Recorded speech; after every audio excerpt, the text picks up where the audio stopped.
ನಮಸ್ತೆ ಫ್ರೆಂಡ್ಸ್, ರಾಜ್ ಜಾಬ್ಸ್ಗೆ ಸ್ವಾಗತ. ಫ್ರೆಂಡ್ಸ್, ಆಹಾರ ಇಲಾಖೆಯಿಂದ ನೇಮಕಾತಿ ನಡೀತಾ ಇದೆ ನೋಡಿ. ಆಹಾರ ಇಲಾಖೆಯಿಂದ ಈ ಒಂದು ಹುದ್ದೆಗಳಿಗೆ ನೇಮಕಾತಿಯ ಹೊಸ ಅಧಿಸೂಚನೆ ಬಿಡುಗಡೆಯಾಗಿದೆ. ಇನ್ಸ್ಪೆಕ್ಟರ್ ಮತ್ತು ಗುಮಾಸ್ತ, ಇನ್ಸ್ಪೆಕ್ಟರ್ ಮತ್ತು ಕ್ಲರ್ಕ್ ಉದ್ಯೋಗಗಳಿಗೆ ನೇಮಕಾತಿ ನಡೀತಾ ಇದೆ ನೋಡಿ. ಆಹಾರ ಇಲಾಖೆಯಿಂದ ಹೊಸ ಅಧಿಸೂಚನೆ ಆಗಿರುತ್ತೆ. ಈ ಒಂದು ಹುದ್ದೆಗಳಿಗೆ ಬೋತ್ ಮೇಲ್ ಆ್ಯಂಡ್ ಫಿಮೇಲ್, ಪುರುಷ ಮತ್ತು ಮಹಿಳಾ ಅಭ್ಯರ್ಥಿಗಳು ಇಬ್ಬರು ಅರ್ಜಿಗಳನ್ನು ಸಲ್ಲಿಸಬಹುದು. ಹಾಗೆ ಕರ್ನಾಟಕದ ಎಲ್ಲ ಅಭ್ಯರ್ಥಿಗಳು ಕೂಡ ಎಲ್ಲ ಜಿಲ್ಲೆಯಿಂದ ಎಲ್ಲ ಡಿಸ್ಟಿಕ್ಕಿಂದ ಕೂಡ ನೀವು ಅರ್ಜಿಗಳನ್ನು ಸಲ್ಲಿಸಬಹುದು. ಸರ್ಕಾರಿ ಉದ್ಯೋಗಗಳು ನೋಡಿ ಕಾಯಂ ಉದ್ಯೋಗಗಳಾಗಿರ್ತವೆ.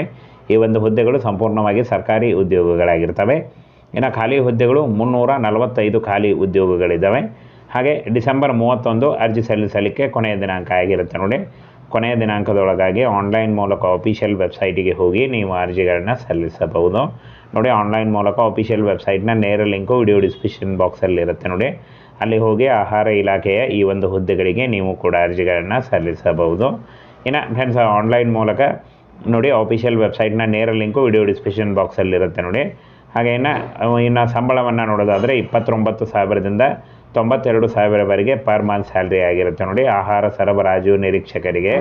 ಇನ್ನು ಉನ್ನತ ಮಟ್ಟದ ಗುಮಾಸ್ತ ಕ್ಲರ್ಕ್ ಉದ್ಯೋಗಗಳಿಗೆ 25,000ದಿಂದ 81,000ವರೆಗೆ ಪರ್ ಮಂತ್ ಸ್ಯಾಲ್ರಿ ಆಗಿರುತ್ತೆ. ಹಾಗೆ ಆಯ್ಕೆ ಪ್ರಕ್ರಿಯೆಯನ್ನು ನೋಡೋದಾದರೆ ಕಂಪ್ಯೂಟರ್ ಆಧಾರಿತ ಪರೀಕ್ಷೆ ಇರುತ್ತೆ, CBT ಇರುತ್ತೆ ನೋಡಿ. ಕಂಪ್ಯೂಟರ್ ಆಧಾರಿತ ಪರೀಕ್ಷೆ ಇರುತ್ತೆ. ಕಂಪ್ಯೂಟರ್ ಆಧಾರಿತ ಪರೀಕ್ಷೆಯಲ್ಲಿ ಪಾಸ್ ಆದಂಥ ಅಭ್ಯರ್ಥಿಗಳಿಗೆ ಸಂದರ್ಶನ ನಡೆಸಿ ಆಯ್ಕೆಯನ್ನು ಮಾಡಿಕೊಡಲಾಗುತ್ತೆ ನೋಡಿ. ಹಾಗೆ ಫ್ರೆಂಡ್ಸ್, ಇನ್ನು ಪ್ರಮುಖವಾದಂಥ ವಿವರಗಳನ್ನು ನೋಡೋದಾದರೆ ನೋಡಿ 18ರಿಂದ 43 ವರ್ಷದ ಒಳಗಿನವರು ಅರ್ಜಿಗಳನ್ನು ಸಲ್ಲಿಸಬಹುದು.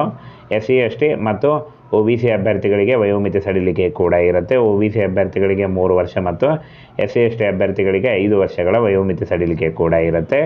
ಆದಷ್ಟು ನಿಮ್ಮ ವಯಸ್ಸಿನ ಲೆಕ್ಕಾಚಾರ ಮಾಡಿಕೊಂಡು ಈ ಒಂದು ಹುದ್ದೆಗಳಿಗೆ ಆಯ್ಕೆ ಮಾಡಿಕೊಂಡು ಅರ್ಜಿಗಳನ್ನು ಸಲ್ಲಿಸಬಹುದು. ಇನ್ನು ಫ್ರೆಂಡ್ಸ್, ಈ ಒಂದು ಹುದ್ದೆಗಳಿಗೆ ಅರ್ಜಿ ಸಲ್ಲಿಸುವಂಥ ಅಭ್ಯರ್ಥಿಗಳು PUC ಮತ್ತು ಡಿಗ್ರಿ ಮಾಡಿದಂಥ ಅಭ್ಯರ್ಥಿಗಳು ಅರ್ಜಿಗಳನ್ನು ಸಲ್ಲಿಸಬಹುದಾಗಿರುತ್ತೆ. PUC ಮತ್ತು ಡಿಗ್ರಿ ಮಾಡ್ಕೊಂಡಿದ್ದರೆ ನೀವು ಅರ್ಜಿಗಳನ್ನು ಸಲ್ಲಿಸಬಹುದು. ಇನ್ನು ಆಹಾರ ಸರಬರಾಜು ಇನ್ಸ್ಪೆಕ್ಟರ್ 29,000ದಿಂದ 92,000 ಇದ್ದರೆ, ಇನ್ನು ಗುಮಾಸ್ತ ಕ್ಲರ್ಕ್ ಉದ್ಯೋಗಗಳಿಗೆ 25,000ದಿಂದ 81,000 ಪರ್ ಮಂತ್ ಸ್ಯಾಲ್ರಿ ಆಗಿರುತ್ತೆ. ಇನ್ನು ಫ್ರೆಂಡ್ಸ್, ಈ ಒಂದು ಹುದ್ದೆಗಳಿಗೆ ಆನ್ಲೈನ್ ಮೂಲಕ ಆಫಿಷಿಯಲ್ ವೆಬ್ಸೈಟ್ಗೆ ಹೋಗಿ ನೀವು ಅರ್ಜಿಗಳನ್ನು ಸಲ್ಲಿಸಬಹುದು. ಅರ್ಜಿ ಸಲ್ಲಿಸುವಾಗ ಆಧಾರ್ ಕಾರ್ಡ್ ಬೇಕಾಗುತ್ತೆ. ಹಾಗೆ ನಿಮ್ಮ ಲೈಟ್ ಬ್ಯಾಕ್ಗ್ರೌಂಡ್ ಇರುವಂಥ ಒಂದು ಪಾಸ್ಪೋರ್ಟ್ ಅಳತೆಯ ಫೋಟೋ ಬೇಕಾಗುತ್ತೆ. ಇನ್ನು ನಿಮ್ಮ ಎಜುಕೇಷನಲ್ ಡಾಕ್ಯುಮೆಂಟ್ಸನ್ನು ತೆಗೆದುಕೊಂಡು ಆನ್ಲೈನ್ ಮೂಲಕ ಆಫಿಷಿಯಲ್ ವೆಬ್ಸೈಟಿಗೆ ಹೋಗಿ ನೀವು ಅರ್ಜಿಗಳನ್ನು ಸಲ್ಲಿಸಬಹುದು. ಏನಾದರೂ ಡೌಟ್ಸ್ ಇದ್ದಲ್ಲಿ ನೀವು ಕಮೆಂಟ್ ಮಾಡಿ ಕೂಡ ಕೇಳಿ.